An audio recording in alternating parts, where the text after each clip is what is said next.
25 డబ్బులు ఇవ్వకపోతే ఇవాళ గనక టోటల్ గా ఆల్ పార్టీస్ 10 బేసులు కూడా ఇవ్వద్దని చెప్పండి, పర్సంటేజ్ ఆఫ్ పోలింగ్ 50% వస్తాయి. ఛాలెంజ్ 50% పోలింగే వస్తుంది.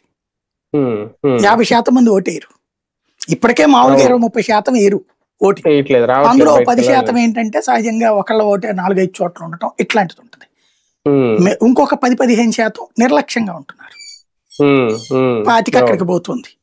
ఇప్పుడు మనకి 75 ఆ రేంజ్ లో వస్తుంది. పట్టణ ప్రాంతాల్లో అయితే 50% వేస్తారు. పట్టణ ప్రాంతాల్లో 20-30% కూడా వేయరు ఇది జరిగితే. ఎందుకంటే పట్టణ ప్రాంతాల్లో బస్తీలో వేసేది, మిగతా మధ్య తరగతి తక్కువ ఓట్లేస్తారు, ధనవంతులు వేసేది అసలు ఉండి సాగదు.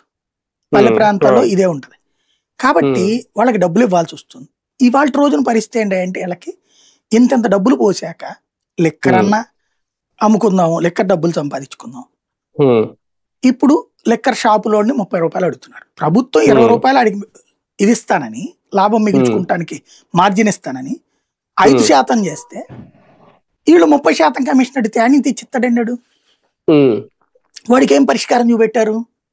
ఎక్కువ కమ్ముకో ఎంఆర్పి కంటే, పట్టుకోకుండా ఎక్సైజ్ వాళ్ళతో మేము మాట్లాడతాం, పోలీసులతో మేము మాట్లాడతాం, మీడియాని మేము కంట్రోల్ చేస్తాం. ఇది ఒకటి.